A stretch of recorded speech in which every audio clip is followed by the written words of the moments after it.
Hi Virgo, June 2024. Ito na po ang inyong reading. Kuha lang tayo ng ilang messages para sa inyo. As usual, mensaheng gabay lamang po para sa mga Virgo. Ngayong buwan ng Hunyo, anong ating maiwan para sa kanila?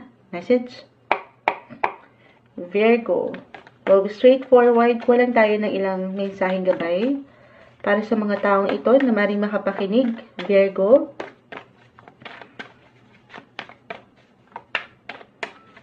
Virgo.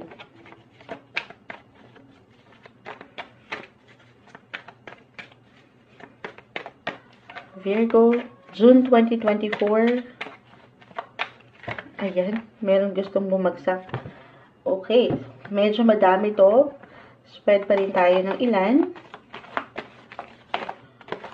Okay. Virgo. Okay. Sige. The Four of Swords. This one is in reverse. The Tower.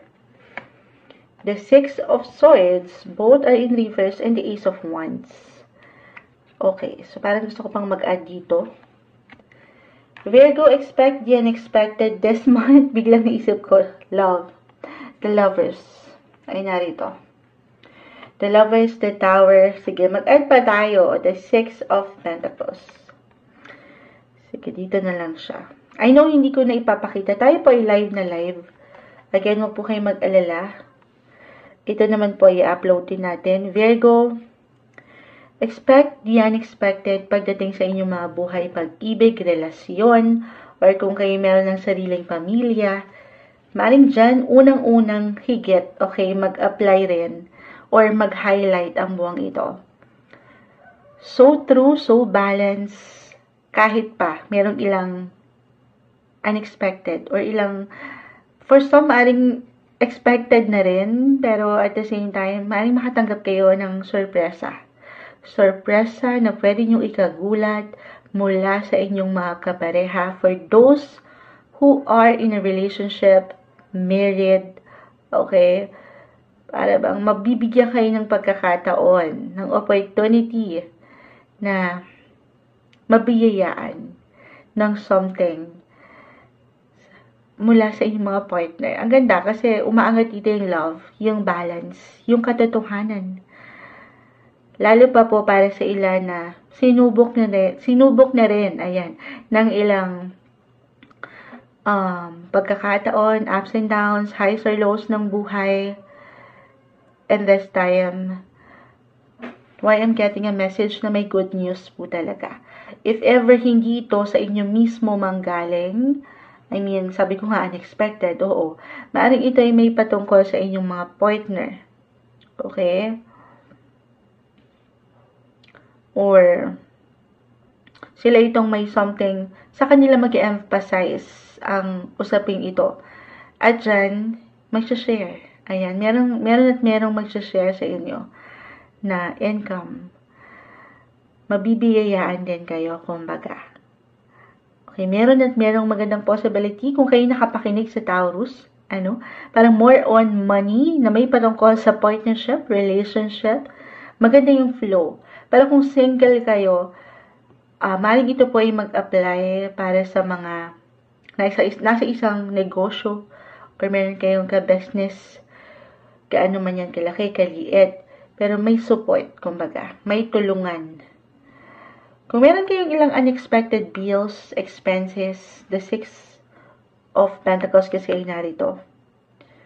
Okay. The Tower, this is all about the unexpected, yung mga hindi mo inaasahan o hindi mo nakitang parating eh. So, kung meron kayong hindi napuna nitong mga nakalipas na buwan, especially, tapos meron palang all of a sudden, meron kang kailangan bayaran, harapin, tugunan, aking uulitin, kalma. Okay, meron itong budget, merong paraan. Meron kang makikitang solusyon. Okay, huwag kang pangunahan nung pangamba na baka hindi. Okay? Other messages, when it comes to your career, patuloy na magiging busy and productive ang mga Virgo. Maaaring ang ilan, andito yung long-term plan. Yung higit yung iiwanan ng energy. dahil na nga rin, baka expected na itong ilang bills, yung ilang expenses, kumbaga nakita nyo na yung sa true lang, maaaring medyo naging mataas yung ilang gastusin. But at the same time, sabi ko nga, huwag nyo itong alayan nung pangamba. Meron kayong support, meron guidance, hindi kayo nag-iisa. Kahit pa sa mga panahon, lalo pa for singles, napakiramdam nyo kayo ay mag-isa. Minsan, kailangan lang din natin mag-reach out, magtanong, or kung kailangan nyo talaga ng tulong, walang masama na lumapit or mag-reach out sa isang tao or ilang partner, matatawag mo, partner in crime, ganun. Magtanong. Minsan kasi nahihiya lang tayo, hindi natin alam paano mag-approach, pero hindi ka nag-iisa. Kahit sa simpleng pagpapayo na kailangan mo, Virgo, merong suporta. Okay? So, sa career pa rin, meron tayong nakikitang new beginnings for some of you. Or andito yung new energy. Yung bagong enerhiya na isang sandali, mag-focus ako. Sabi ko ngayon pang long term. Long term na yung iisipin nyo. Halimbawa, kung meron din kayong ilang napurnada na plano, proyekto, maging ano pa man yan, sa trabaho, or sa business nyo, this time, maybe this is a sign for some of you na wag mong pagdududahan yung possibility na meron ka pang magagawa. Kaya pa to. Ilaban pa to. Okay? Take risk. Take new chances. Kasi meron ditong susubok ulit. Okay? Baka dito mag-apply yun. Subukan nyo ulit. Why not? Kaya naman minsan tayo parang nadadapa minsan, diba, sa buhay. Huwag kayong mawala ng lakas ng loob. Dahil may new beginning, sabi ko nga, fresh starts. Kahit yung inyong mga inspirasyon or pag-init ng inyong motibasyon, paangatin yan. Okay? Balik tayo. Love life, the lovers, the Six of Swords. Kung kayo'y nakapakinig sa mga Taurus, actually Taurus, Virgo, very compatible. Baka yung inyong mga person, baka lang naman. This is a general message. Just only take what resonate. Ay merong placement sa kanilang unique natal chart in Taurus, Virgo, or Capricorn. Pero maaaring merong manumbalik, magbalik na pakiramdam, yung init. It could be unexpected. Okay? Someone na ngayon ay higit niyang susubukan. Reversal tayo. Maaaring ikaw itong magbalik or merong babalikan or siya itong magbabalik sa'yo. Okay? Para ditong nag-iinat yung bagong simula ay na gusto niyo itong punan.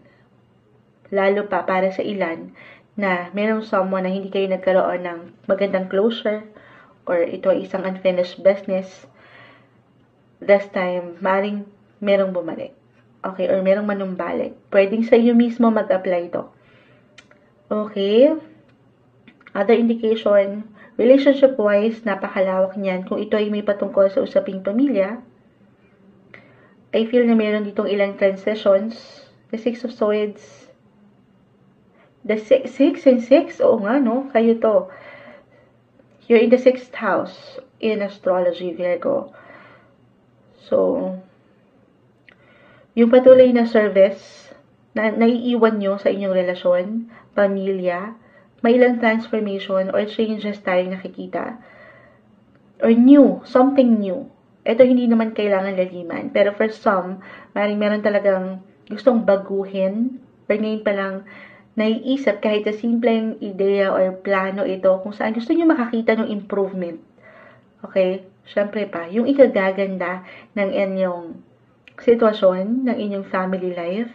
Halimbawa, meron talagang dadaan sa house renovation or meron kayong nais bilhin na mga bagong kasangkapan ba ito sa bahay, meron kayong kukumpunihin, meron kayong gustong ma-develop. In short, yung improvement, syempre pa sa ikaka-secure at ikaka-comfort ng pamilya. For some, merong mag-move or mag-relocate. Ayan, ano raw yun? Moonchild, anong oras na kasi? Alas 3 na, pasado ng madaling araw. Pero merong movement or relocation ba ito? May ilang changes po. Kung hindi yun mag-apply, kahit sa simpleng, sabi ko nga, pag-aayos, pag-general cleaning, This is the best time na mag-declutter, maglinis para mas maging healthy. Sex o mga tito, mas maging maaliwalas ang inyong oras sa bahay. Iba yung pag malinis, diba? Meron kayong i-release dito, yung ilang negativity or ilang negative energy. Yun yung mga ayaw natin. Okay? Ayun yung pinaka-umaangat dito. The Four of Swords. Last message na nais kong iwan. The Four of Swords ay narito. It could be unexpected para sa ilan dahil nagsisenter dito ang The Tower. For some of you, hindi kailangan liliman pero merong parang pagkapagod dito or maybe isang kailangang marinig isang mensahe.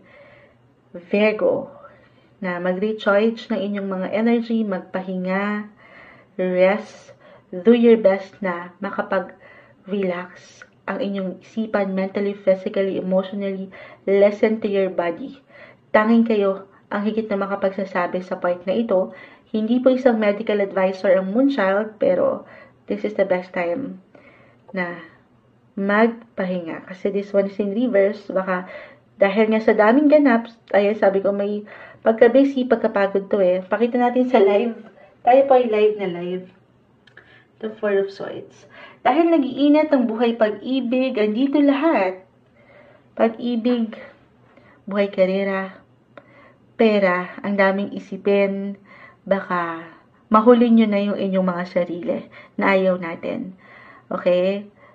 Priority nyo rin yung kayo. Papakinggan ng sariling pangatawan. Magpahinga kung kinakailangan. Very important yan. Diba? Paano nga naman natin matutugunan itong gusto mong pagbigyan? O ilang gusto mong bayaran? O ilang responsibility, obligation sa buhay kung ikaw mismo ay pagod na. So, pahinga lang. Okay? It's okay to pause, Virgo. Anong maiiwan natin para sa kanila? Final words, advice. Virgo. June 2024, anong ating, ayan, may umaangat dito. Will and power. Ang ganda. Maybe yung power, kaka-mention lang natin. To recharge your energy, kailangan mo yan para umangat ang iyong power. Diba? Yung iyong lakas. Pero, maybe, willpower, willpower, ano daw yun, Moonchild? Isang salita lang yan eh, pero, ayan, pagkakatiwalaan mo lang din na ikaw ay merong kakayanan, Virgo. Huwag kang kasi as a Virgo, may tendency na maging worrier or mapag-alala, laksan ng loob. Mula dito sa ilang, ayan, tinutugunan nyo sa pang-araw-araw na buhay, serbisyo, pamilya, trabaho, laksan ang loob. It's not too late, okay? Kasi dito nakakita ko ng ilang pagsubok. Patuloy na susubok mula sa ilang pagsubok ng buhay. Laksan ng loob. Tiwala lang sa inyong kakayanan. Para sa inyo ngayong buwan, June 2024, Virgo.